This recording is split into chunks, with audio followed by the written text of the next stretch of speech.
Brodie, congratulations. It's probably going to make you a one-club player. How significant is that for you? Yeah, it's huge for me. Yeah, thank you. Obviously, a very proud moment for myself and my family. So, as most of you know, Gordo, he's pumped. He's through the roof. So, yeah, significant contract for me.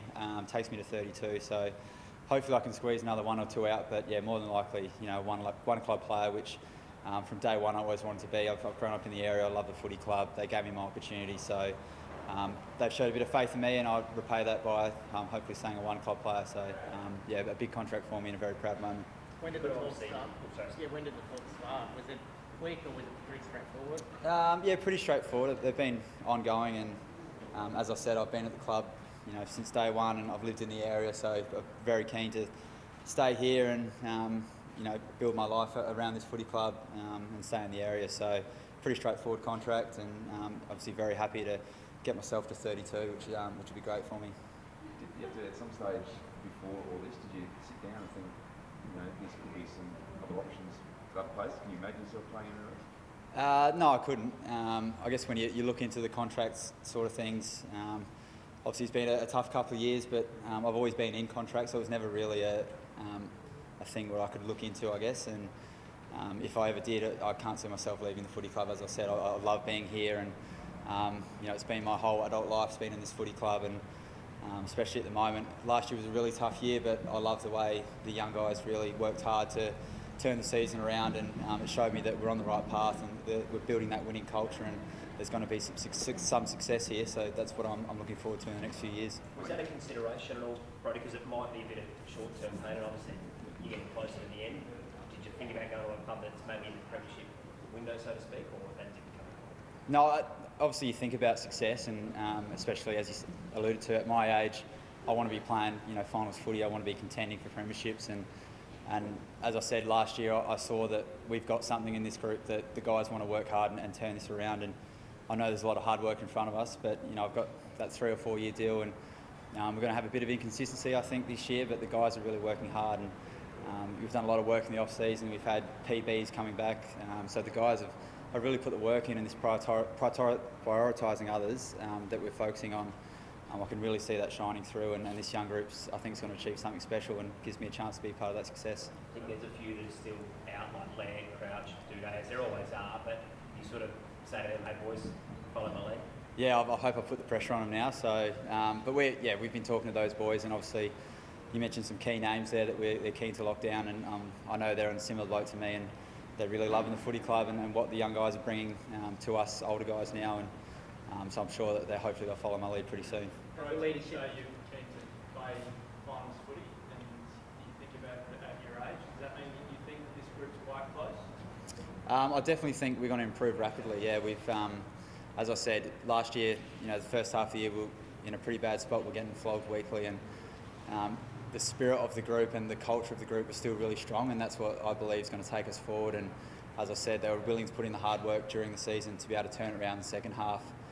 We've carried that into the off-season and now into pre-season, so I think we're going to be a lot better very quickly. And as I said, these young guys, the Scholes, Hamills coming through, they just want to get better as quick as possible, and I think that it's going to take us forward really quick.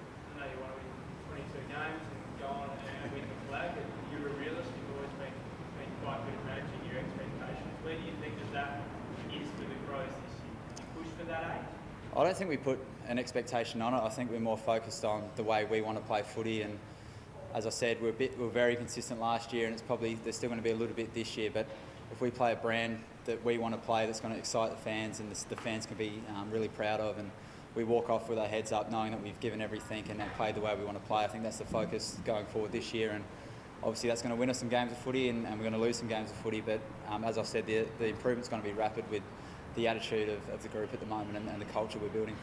With the guys out of contract, as a member of the leadership group, what kind of role do you have in trying to convince them to sign on as quickly as possible? Is it just kind of informal chats, or? Yeah, it is, and as I said, we know the guys that we're hoping will sign on, and I guess you sort of get in their ear a little bit, but I know they're in the same boat as me, that the same attitude that these young guys coming through are going to take us forward. And as I said, at our age, you want to have success, but we know that it's around the corner because these young guys are putting in a lot of hard work. They've had huge off seasons. We had guys from Victoria, with the COVID protocol, stay in Adelaide so they could train in their off-season instead of going home. So those sort of, that attitude and winning culture that we're building is, as I said, it's going to take us forward very quickly.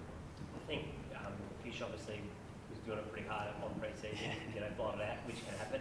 How is he? Okay? He's good, he trained today, so I love it, to be honest. I feel for him, the poor bugger. He's obviously in a bad way Saturday, but it's everything I'm talking about at the moment. We've got young guys pushing themselves to the absolute limit there and falling over at training. So he's only going to get better from doing that to himself. It's probably a bit of short-term pain for him. Very quiet weekend, the poor bugger, but you just love to see it. Young guys push themselves to the limit, which pushes us to get better as well. I guess that's it, isn't it? We say it every year, better and fitter, but with a young group, it's important to train very hard. Yeah, absolutely. And as much as we drive the standards, the leaders of the group, and try and push these young guys, it's the guys that start to come up. Shoal's running really good times, and he's starting to push us now, which keeps Sloaney, myself on our toes. You've got these young guys coming through, going for our spots and trying to push us outside. So that's just going to make us better. And as I said, hopefully I can stay in the side for the remainder of my contract and be there when we're really firing and having a lot of success. Can you see a remarkable difference, I guess, compared this time this year compared to last time? This time last year. Yeah, definitely. I mean, we're doing match sim already at training, and we've had a year of Nixie's game plan, and we really know exactly how we want to play now early in Jan. So we're already putting that on the park, as opposed to last year trying to learn it. COVID protocols and all those sort of things obviously got in the way, but we know how we want to play footy at the moment. We're already training it. And as I said, these young guys are really pushing us now. We've got Lockie Gallant coming back, putting on 10 kilos on his frame and taking hangers today at training. So it's just exciting to see these young guys really push themselves forward. Are you going to have a chat with Nixie about trying to get some midfield minutes again as you do? Yeah, I always do. Well, I got VB back now, so I used to obviously play with Nave, so I'm getting in his ear early, and I think there's a mid dinner this week that I'll try and sneak into and get in Nave's ear, so sit next to him and maybe pay for dinner. We joke about every year in pre-season you play. You got it at the start of last year and then you had to go back again when where are you? I'll make it clear that Lairdy didn't take my spot. I needed to go to half-back to help out, but no. It's same again. I love training with the mids. Gives a bit of different look for me. Obviously, Scotty Burns comes across now into the back, so I'm still working closely with him to know exactly how he wants the back six to operate. But I still think it'll be the same. I'll play a number of roles, whether it's half-back, wing or inside, and I'll just leave myself open to play whatever role's there. And Hingy's come across now, looks really good at half-back as well. Will Hamill's going to take another step up, Andy McPherson. So we've got some really good runners there that can sort of play that running half-back role, and which may give me the flexibility to push more for mid or wing spots. So wherever I play, we talk about it every year, but wherever I play, that's where I play. You think your best footy competitive personally?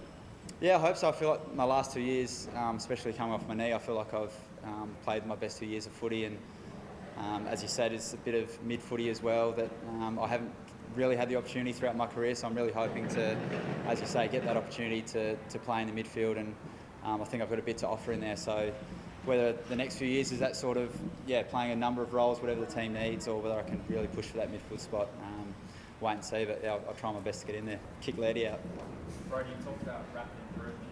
How optimistic are you that this group can get to finals within the next 3 years and give you a taste of finals again? I'm extremely optimistic. That's why I've signed on, and I guess what I've been talking about today with the culture we had last year in a really difficult year gave me a lot of confidence that, yes, this group has got something about them, that they get what it takes to really push us forward and, as you say, be a part of finals footy. So no expectation on how soon that'll happen, but over the next 3 or 4 years, I'm really confident that we're going to be really successful. And I want to see Will Hamill, Lockie Shoal, I want to help them get through, become all Australian players, and have a lot of success with them.